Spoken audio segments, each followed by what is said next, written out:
Bismillahirrahmanirrahim, salam alaikum. Donc je vais faire cette capsule qui ne va pas dépasser 10 minutes par rapport au logiciel que j'utilise ici. Donc pour expliquer rapidement comment ça va se dérouler pendant ce premier semestre. Donc nous avons commencé la recherche bibliographique, nous avons été en bibliothèque. Donc les gens peuvent encore, en principe, ils ont commencé à faire de la recherche sur Internet. Mais à la fin, pour la semaine prochaine, ils vont élaborer leur bibliographie, donc la mettre déjà, la ranger dans le portfolio. Donc j'insiste là-dessus.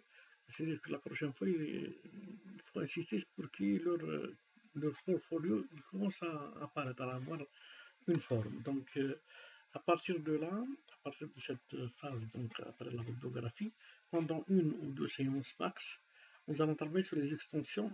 L'extension, c'est la conception, c'est l'extension de la thématique. C'est-à-dire que nous avons déjà commencé avec une bibliographie. Nous allons, par rapport à chacun, par rapport à la thématique, il va développer certains aspects. En premier lieu, définition, donc les fondements de sa thématique, les bases de la pertinence, ses caractéristiques, ses propriétés, l'aspect de champ, la propriété, l'utilité, la discipline, cette discipline, donc, comment elle est étudiée. Donc, et puis, le rapport de l'environnement, c'est chacun va prendre sa thématique et la confronter. Qu'est-ce que ça donne en relation avec l'environnement? Donc, c'est le contexte social, politique, économique, culturel, environnemental, et puis sa place dans le contexte juridique. Là, j'insiste, ce n'est pas toutes les thématiques en rapport avec le social, politique, économique. Chaque thématique a des pertinences. Par rapport à sa pertinence, elle a plus de rapport avec le politique, ou le social, ou l'économique, ou les deux. Et donc, chacun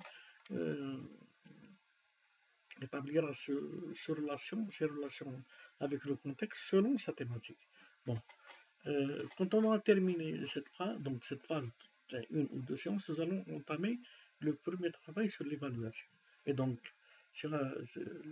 notre exercice, c'est évaluer une composante de la thématique urbaine dans un contexte concret, c'est-à-dire qu'il soit durabilité ou la résilience ou le marketing ou l'attractivité, elle doit être mesurée dans un contexte réel, concret. Donc, on pense à la ville nouvelle, donc je vais donner une unité de voisinage, un quartier. Là. En tout cas, nous avons la limite de façon à ce que l'étudiant puisse avoir assimiler un petit peu l'élaboration, le montage d'un projet urbain. Donc, évaluer. Donc, le travail commence par évaluer. Évaluer, c'est quoi, pourquoi et comment. Donc, on va tout faire, on va faire beaucoup de choses pour.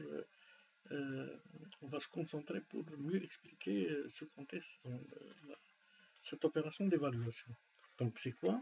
Évaluer, donc, c'est mesurer, quantifier, juger, apprécier, jauger, estimer. Pourquoi évaluer? C'est rendre l'action efficace, donc l'action qui va suivre, c'est l'action, agir, prendre des décisions donc plus appropriées, faire des recommandations s'il n'y a pas d'opération, donc il n'y a pas un côté opérationnel. En tout cas, l'évaluation a toujours un côté opératoire. L'opération veut dire qu'après l'évaluation, on intervient. Améliorer ou corriger les situations, donc c'est apporter plus de rendement, c'est augmenter le rendement, valoriser et tout. Donc, bon, je passe rapidement sur ça. Alors, comment évaluer? L'évaluation, donc, c'est-à-dire la direction de l'évaluation, c'est un processus méthodique. Elle s'appuie sur une démarche scientifique. Pourquoi faire? Donc, on a dit pour agir et tout. Maintenant, comment évaluer? Effectivement, quelles sont les phases d'une évaluation? On a trois grandes phases. C'est la construction d'un cadre référentiel en premier lieu. Avant de commencer on va construire, on va questionner quoi, voir quoi, évaluer quoi. Qu'est-ce qu'on va mettre zoomer sur quoi pour dire que telle situation ou telle thématique est bonne ou mauvaise ou insuffisante ou faible dans un lieu. Donc, il faut prendre certains aspects, c'est-à-dire aspects à la vie urbaine, qui soient de côté social, économique, pratique, dans le espace physique, dans la gestion et tout, mais sur lequel on va construire, on va mesurer ça.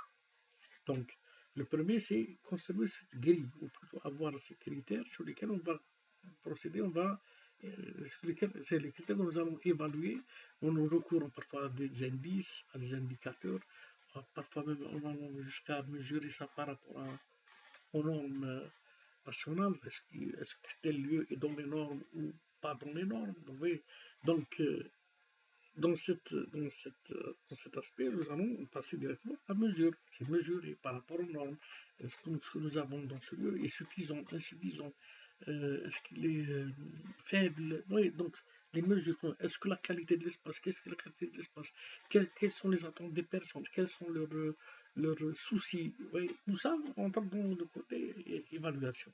Et quand on aura fait donc cette deuxième partie, bien sûr, le courant des techniques adaptées, donc c'est le questionnaire, l'interview, l'observation, le reportage photographique, vidéo, la collecte des données, la statistique, c'est compter, calculer et tout. On aura le dépouillement à la fin, c'est-à-dire qu'on peut avoir des résultats sous forme graphique, sous forme disons, de diagrammes. En tout cas, nous allons voir une explication des résultats de tout ce travail. Ce travail, il est un petit peu plus long parce qu'il s'agit de faire du terrain au moins 2 à 3 sorties. C'est-à-dire les étudiants doivent sortir 3 fois, au moins 3 fois, pour avoir les données. C'est-à-dire que, là on pense 3 fois, s'il y a des complémentaires, ils peuvent. C'est-à-dire que c'est pour avoir les données exactes. Hein, donc, par exemple, le deuxième mesure et quantifié, il s'agit là aussi d'élaborer un questionnaire donc, pour enquêter si le questionnaire doit être adapté à la situation, qu'est-ce qu'il cherche à mesurer exactement.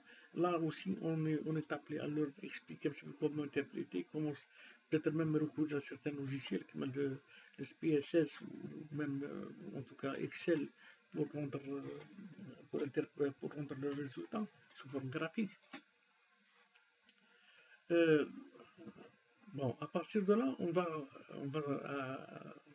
tomber sur, donc, enchaîner sur l'élaboration du diagnostic. À partir de cette évaluation, nous allons élaborer un diagnostic. Donc, le diagnostic, il y a une définition, c'est un état de lieu qui recense sur un territoire déterminé les problèmes, les forces, les faiblesses, les attentes des personnes, les enjeux économiques, environnementaux et sociaux. Il faut donc discuter sur l'évolution du passé, des évolutions futures. C'est-à-dire que là, on voit déjà ce qu'on peut évaluer. Voyez, les forces. C'est-à-dire que les résultats doivent nous montrer un petit peu le dépouillement va nous montrer sur un lieu les problèmes, les forces, les faiblesses, les attentes des personnes, les enjeux, c'est-à-dire sous forme soit de chiffres, soit de forme d'appréciation. Donc le diagnostic n'est pas une forme, c'est une étape fondamentale dans la démarche de projet, donc dans l'élaboration, dans le montage du projet. Donc il a une finalité opérationnelle, donc pas de diagnostic sans pronostic. Donc, dans le diagnostic, c'est-à-dire nous allons dégager les forces, les faiblesses, les problèmes, les attentes, les enjeux, chaque lieu par rapport au thème à cette thématique. Alors, à partir de là, on va arriver à problématiser. Problématiser, ça veut dire quoi? C'est à partir de cette évaluation, de cette diagnostic, avant de passer vers l'élaboration d'un programme, de scénario, des modes d'intervention, c'est-à-dire l'aménagement et la stratégie, on doit problématiser. Le problème, ça veut dire quoi? C'est poser les problèmes pertinents, poser les questions pertinentes dans la situation, relever les contradictions, les dilemmes. Parce que là, quand on est dans une situation, on va trouver qu'il y a des contradictions, il y a des priorités, il y a des choses qui sont, qui ne sont pas, qui sont parfois, qui dépassent un petit peu le cadre, qui deviennent des problèmes de gestion, des problèmes, disons, de discipline, des problèmes de matériel, de logistique.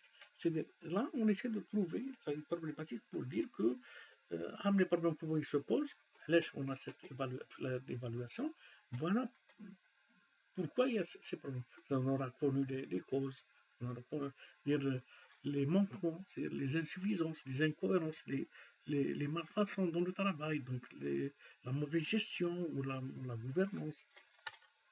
Donc, la phase problématisée, elle est intermédiaire parce que ce qui est au mauve là, programme, ça va être c'est le deuxième semestre. Mais là, on arrivera à finalement le travail, c'est l'évaluation, le diagnostic et la problématique.